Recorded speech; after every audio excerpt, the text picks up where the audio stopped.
So last day, what we did is we have discussed Bala, all. for Yes, sir. some reason your voice is very low. Now it is clear. It is clear, but it's very low. Very low. Okay, 1 minute. Okay. Now I hope it is clear. Sachin, what about you? Is it same to you, or is my voice is audible to you? Your voice is audible, but It's some very sort of low. yeah, the volume is feeling like it's a little low. But my side is everything is okay. I have kept. I'm near to the mic, and settings are also good. Okay, let's see. So, fine. Like, the last session, I mean, the first day session, we have discussed all about, uh, the basics of Linux. We have discussed how the Linux it came into the market, and who is the author of the Linux, like Linus Torvald, and when they brought it into the market, 1990s, and they started using 1991 they used, and it is an open source operating system.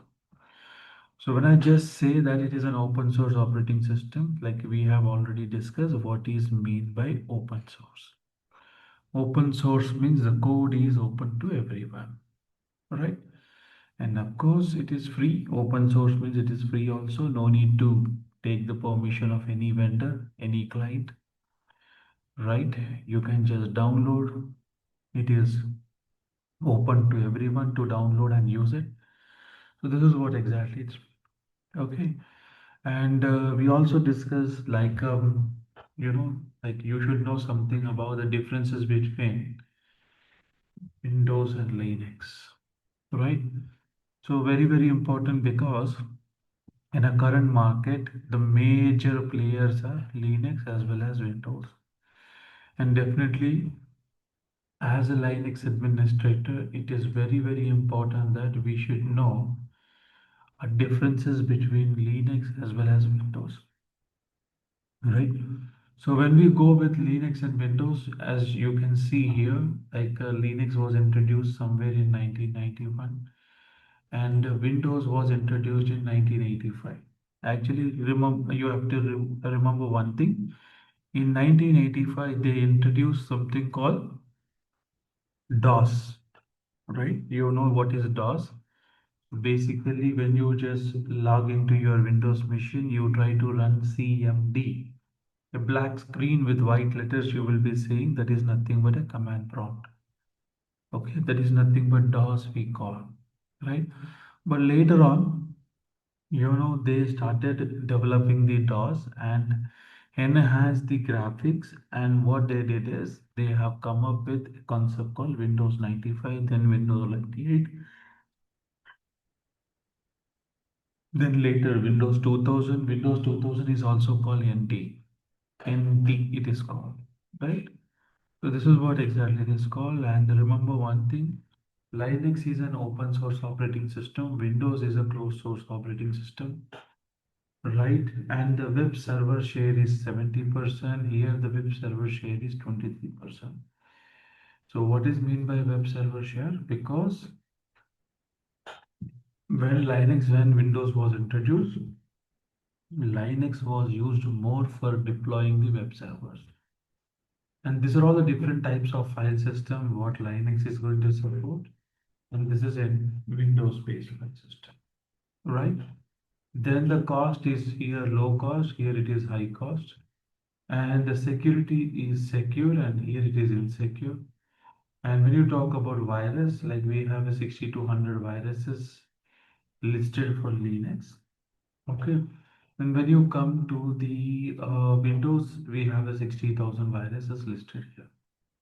And here developed by the Linus Torvald, here it is developed by the Microsoft, Bill Gates, right?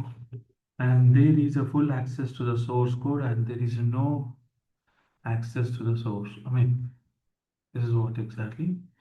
So this is what exactly maintaining maintenance configuration files, right? And maintains registry.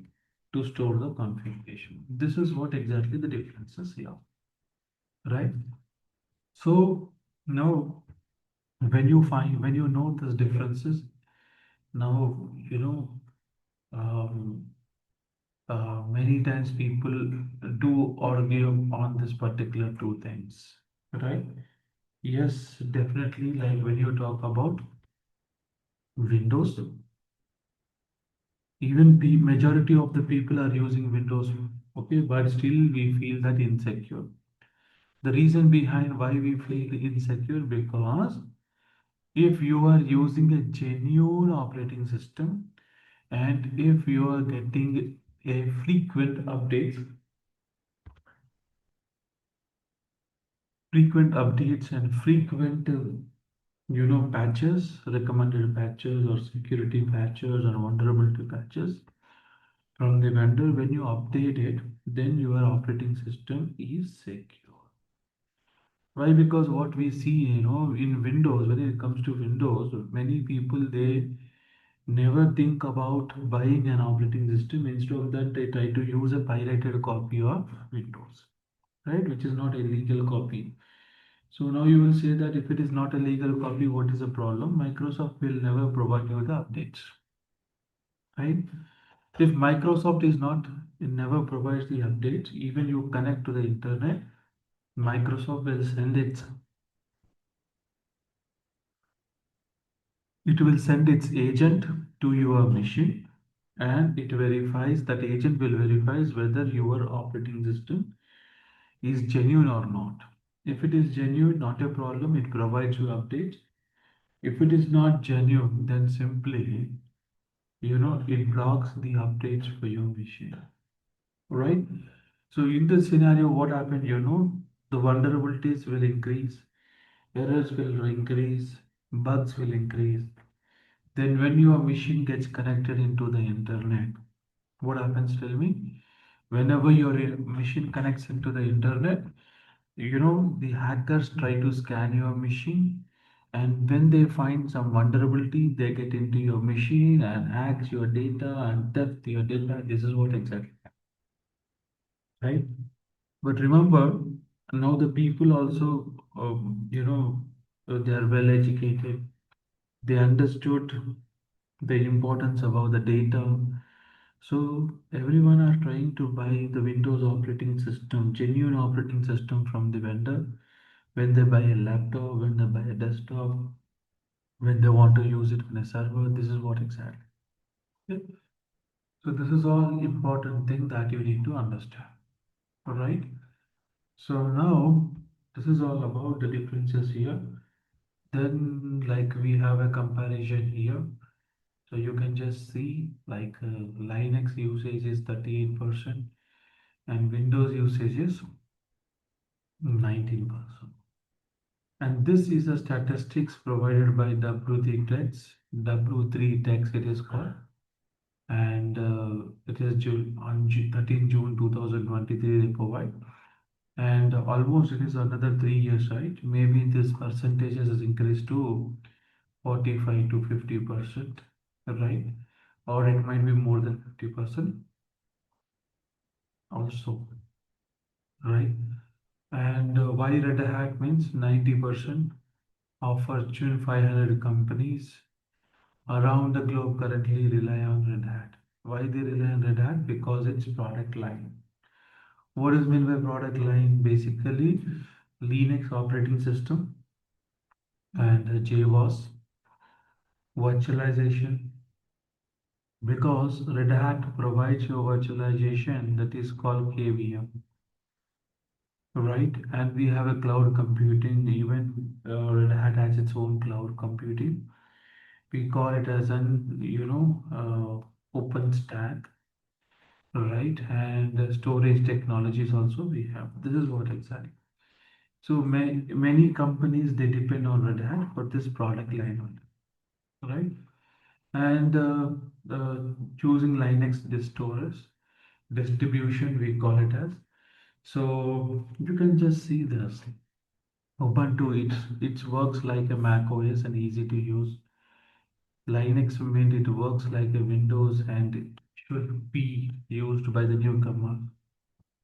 Debian, it provides a stable but recommended for to new user. Fedora, if you want to use Red Hat Linux and latest software, you have to go with.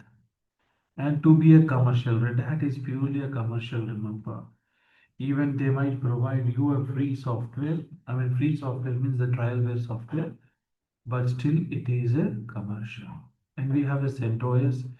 If you want to use Red Hat, but without a trademark, you have to go with something called CentOS. OpenSUSE, it works same as Fedora, but slightly older than the more stable. And Arca Linux, it is not for the beginnings because every package has to be installed by yourself. This is what exactly. So nothing, everything is not going to install, only the basic level packages will be installed. Right? And this is what exactly the distributions that you're going to see in the market. Maybe, there are some more new distributions are in the market like Kali Linux we have. Especially when you are planning to learn something called ethical hacking and all these things, we try to use something called Kali Linux here, right? So like this, we have the list here, and if you want to know more about it, you can do one thing. I'm going to open a browser, go to the Google, and just put Linux flavors list here, and I'll try to take you into the something called Wikipedia. And do you see there is an image here? Can you see this? Just click on this image. You will see the product line of Linux here. So it started developing, the people started developing from 1992 and up to 2026. You can scroll down here. There is a Slackware Linux. In that we have so many open source operating system. We have a Debian. Debian also has a many flavors of Linux here. Can you see this? And even Red Hat has its product line here. You can see Red Hat has so many flavors of Linux. You can see here, right? Maybe here and there you might come across this scientific Linux. And there are many Linux we have Fedora Core, Fedora Blue. You see so many flavors. Even Oracle has its own Linux, right? So this is what exactly how it is going to go. But you might have a question here, like, boss, we have so many flavors of Linux, right? Then why, I mean, there 90% of operating systems are open source. Then why we are running behind the Red Hat Linux, right? So very simple here, you have to know something here, very, very important, the difference between open source and commercial, right?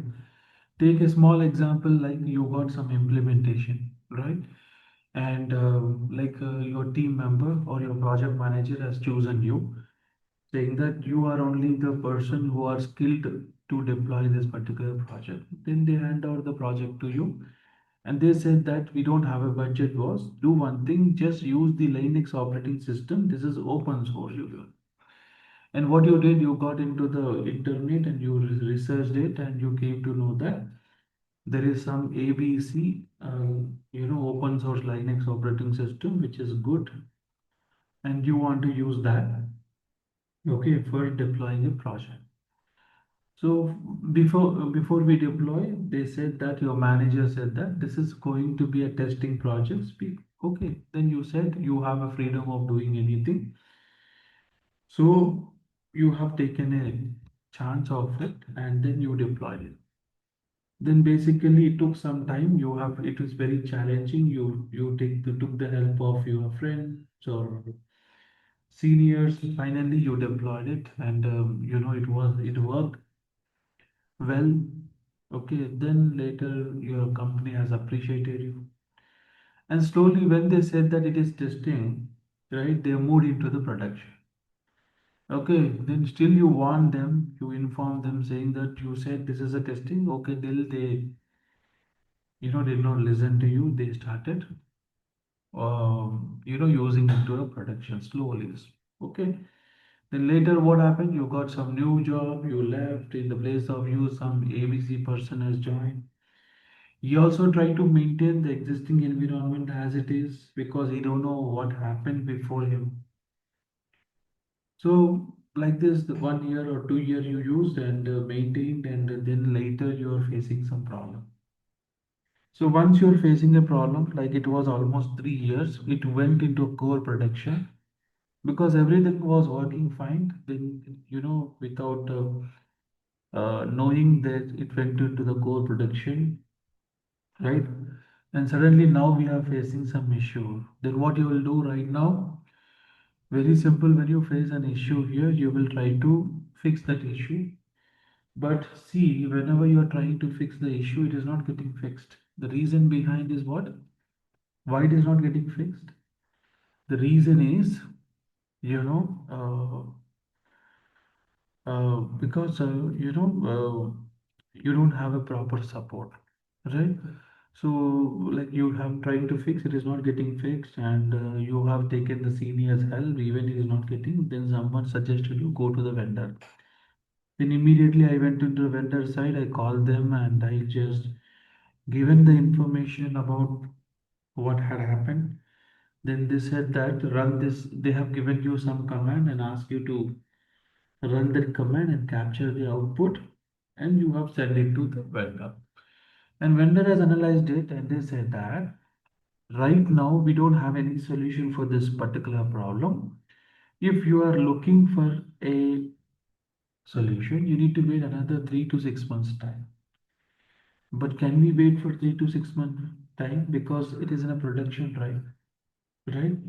So what happens? Tell me, business loss, business impact, right? Whatever the goodwill you have built in the market, whatever the good name you have taken into the market, that all goes down overnight. Getting my point? So that is the reason what experts say is don't use open source operating systems in your production or pre-production, or if you know that this particular machine is going to get into the production in future, don't use that. You have to use only a commercial operating system, that like Red Hat. You will say, okay, it is a commercial, right? Is Red Hat is ready to give us support? Yes, 100%. If they fail to give a support, then there will be a contract between you and your vendor.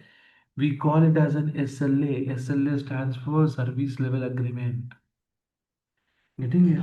So as per the service level agreement, in case Red Hat has failed to give you a support, and whatever the loss you are you're getting, the loss will be paid by the Red Hat. This is what exactly happened. But okay, I have not seen such situations from last 15, 16 years because I'm using this Red Hat Linux operating system when I started my career 18 years back in IT. Getting it? So I have never seen it, but still, okay. So this is what exactly, and Red Hat has a very, very, very big technical team. They support for each and every application and services that you are going to use. So there is nothing to worry. So this is what exactly how it goes on, right? I hope you're getting it right. And now let us go with Red Hat 10 here. See, basically, Red Hat 10 is a new version that got into the market just as 3 to 6, I mean 6 months back somewhere, right? So basically, we can say that Red Hat 10 is one of the, you know, most enhanced operating system we can say in RHEL because they have come with a AI tool, right? So as we also discussed on our first day session, so what is the benefits of AI tool, right?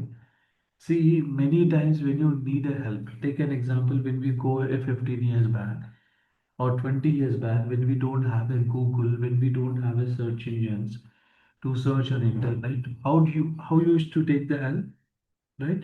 We used to call our seniors to seek the help. Yes, sir. right? And later on, what happened? The search engine came, then people started searching on the Google saying that there is a problem with SSL service, there is a problem with HTTP service, how to create a user, how to create a group, how to install a package, like this you used to search. Then how come this Google is going to get the information? Take an example, I'm a Balachandar. I have written a blog saying that how to install a package. And whenever you put in the Google saying that how to install a package in Linux, immediately my blog content will come to you. Getting it? So Google will not give you a support. It will only link you with the proper support. That's it. Getting it? It is going to act as a mediator. That's it. Understanding, right? This is what exactly how it's going to go. Right? Now, good, everything is fine. Now, as you understood, like this is what exactly how it's going to go with. Then later on, what happened? Maybe from last 5, 6 years onwards, before COVID or after COVID, people started using something called AI tools, right? Now, you will say that what is the difference between Google search engine and AI tools? So basically, AI tools also works in a same way, but when it comes to the AI, it gives you a proper use cases for whatever the question you're going to, whatever the prompt you're going to prompt it to the chat GPT or Gemini or other tools. Getting that? So this is what exactly. So you will say that what's wrong, sir? Everything is fine, right? But remember, ChatGPT, Gemini are third-party tools exactly. So what Red Hat says is don't use this third-party AIs for your tasks or issues or troubleshooting because this news goes into the public. So that is the reason from Red Hat 10 onwards, they have come up with something called a AI built-in tool inside the Linux. And that AI tool is named as Red Hat Lightspeed is the name of the AI tool within the Red Hat Linux. And it is a Gen AI, that is called generative AI. It is called. Getting it? So basically, like how it works, take an example. You got a ticket saying that user is not able to log in, right? And assume that you really doesn't know the steps to resolve it. Nothing to worry. Just put a prompt to the AI saying that so and so user is not able to log into the machine. Can you check what is the problem? The prompt you're going to. Then what happened? This AI tool will dig into your operating system and checks why the user is not able to log in. And it also gives you the logs, it also gives you the solution to resolve that particular problem. Are you getting it? So this is very, very important. Okay, so the AI is going to make the whatever the AI tool that is there inside the Linux, that is going to make a fresher or expert to work very smoothly on the Linux or as a Linux administrator. Are you getting it? Now you will say that it only gives me the issues to fix them. No, for implementation also it will give you the solution. For example, someone gave you a ticket, they gave you a task saying that you need to install MariaDB, you need to create a database, you need to create a user. This is what they have given. Do one thing. Just put this prompt to the AI inside the Red Hat. Then it gives you the exact use case that you can perform to fulfill your task, fulfill your requirement. This is what exactly the benefit of the AI. Right? So this is what exactly and image mode OS. Basically, maybe you have heard about Docker, right? So basically, we try to configure the images, right? So basically, we never prepare the images. The images are prepared by some people, some consultancies, and they put it into the Docker repository. Getting it? Now take an example. You want to launch a Docker container. a container you want to launch, then what you will do is you will try to search the image in the Docker repository, and then based on that, if you like it, based on the reviews, based on the other statistics, you will try to use it, right? But Red Hat has come up with a concept called image mode OS. That means this concept will help you out in building the container images on your own. Are you getting it? So this is what exactly the benefit of it, right? Then apart from this, we also have a post-quantum security.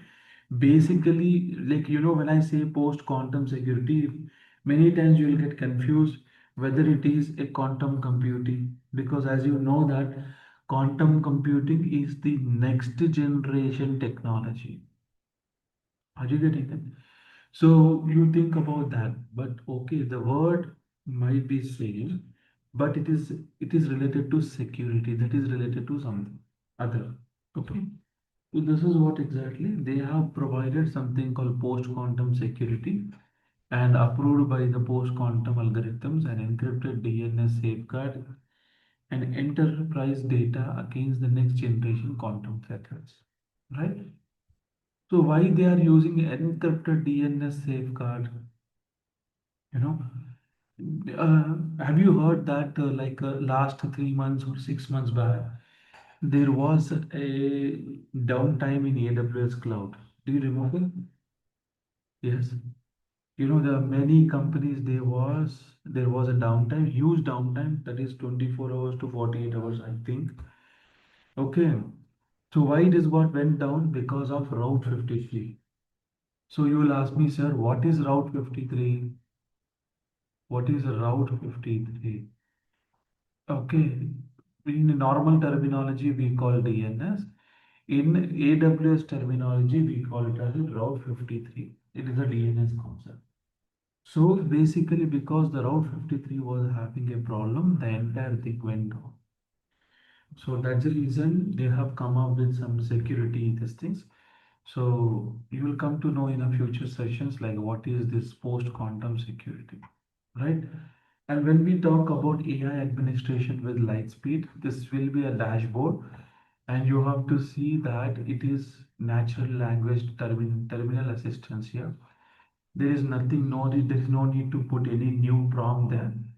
Whatever command prompt you're using, within that command prompt only you have to put your queries, you have to put your prompts, right? Context awareness guidance and image builder recommendations, skill gap reductions. This is what exactly the features here. Okay, so this will help you, like intelligent package. Okay, so this is what exactly. Then this is multi-environment deployments we can say. When we talk about multi-environment deploys, like it supports hybrid cloud, it supports edge devices, even it supports on-center data centers also, right? So this is what exactly, and this is all the features you can see. You can see the differences between Red Hat 9 and Red Hat 10. So why we have to learn the differences, very simple here. Because when you get into a real-time projects, like when you say that I have 5 years experience, 6 years experience, then definitely you should have the knowledge about Red Hat 8, Red Hat 9, Red Hat 8, Red Hat 8, Red Hat 9, Red Hat 10 differences. Getting it? So you should know all these things. So this is all the important things here. So in Red Hat 9, we used to have VNC, but in Red Hat 10, they have come up with remote desktop integration, right? And security protocol, we used to have something called FIPS OpenSSL 3.0 standards. But in Red Hat 10, they have come up with something called post-quantum encryptions. We have a package-based RPMs here. Here we have a container-based, right? Web console is there. Here also we have, Red Hat Light Speed AI Assistance, and it's a CLI. And this is the base things here. All right. So this is all about how we are going to go with, right? So this is the important thing here, change, growth, and success. What? And let me show you the content also, because I told you right, we're going to discuss about the content. So this is my website, ITZ Technologies.net is my website. Even you can just have a look here and go to our courses, and you can see Red Hat Enterprise Linux 10 with AI, 10 AI or 10 with AI. So when you just click on this, you will be able to see the content here. So this is my page here, like you can just scroll here. This is all the things. And if you want to look into the course content, you need to click, right? So what I'm going to do is I'm going to click on download the PDF, and immediately it will take you into this particular page here where you can see the entire content here, right? So basically I told you one thing, right? The entire course is divided into three different modules. What is that? We have one is Linux basics. The another one is Linux system admin. Okay, then another one is Linux network admin. This is what exactly. So whenever I'm talking about the basics, what you're going to learn in the basics, that is a big question here. See, basically you are totally new to the Linux, right? So as you are new to the Linux, you don't know how to create a file, how to create a directory, how to edit a file, how to work with permissions. And we have something like hard link and soft link. We have something like searching for a file, searching for a content inside the file. All these things we are going to discuss. This is all something comes under basics here. So whenever we talk about Linux basics, we are going to have Linux basics for 10 hours. 10 hours. So when you learn this Linux basics, right, you feel very confident in working with the Linux. So once it is done, then we will go for system admin. The system admin will be something called 25 hours.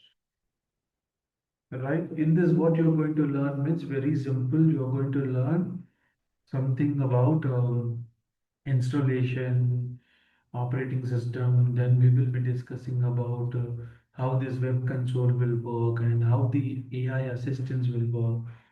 Then we will discuss something about device management. Then we will go for partitioning, disk partitioning, file system, mounting, unmounting, troubleshooting. This is what we are going to learn. Then afterwards, we will discuss something about user management, booting process, service management, package administration, patching administration. This is what exactly you're going to learn. Then apart from this, you're going to learn something about the backups. You will learn about job automation. You are going to learn something about process control, right? Like this, we have, the chapters. I mean, we have total modules like 15 to 16 modules we have. And you are going to, this entire 15 to 16 modules, we are going to discuss up to 25 hours, including LVM. Not only LVM, we also discuss about VDO. What is VDO? Virtual Disk Optimization, it is called. Getting it? So this will take 25 hours or more than 25 hours, it's okay. Then the another 15 hours, whatever it is left, right? This is nothing but the network administration. So what you're going to learn in network administration, what is network, what is port, what is service, what is daemon, okay, how do we configure network interface, how do we assign host name, right? And all these things you're going to learn, right? Then apart from this, you will come to know about something about services like SSH, services like NFS, services like Samba, services like DNS, how the DNS is going to work. Then we have a services like NDP, right? So these are the important network services that we are going to deal. Okay. Then we also discussed something about Dockers also within this, contain. Getting it? And I will give you a little bit overview of how the automation will work, Ansible automation. So this is all about how overview means just 3 to 4 hours. That's it. Okay. So this is what exactly how the this entire training goes on, right? So what I'll do is very simple. I'll just try to share you the link here. You can just click and just have a look here. I have given you a link on the chat. Just try to click and access and just click on this course content PDF, right? So this is what exactly like what we are going to deal with, right? If you have any questions, any doubts here, let me know.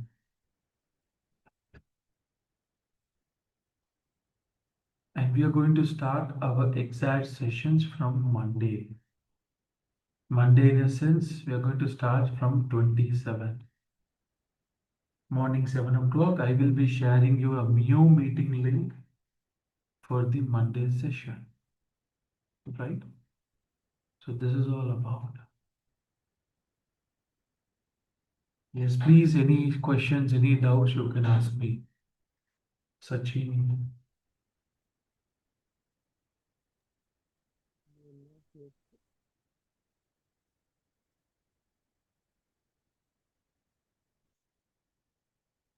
Yes.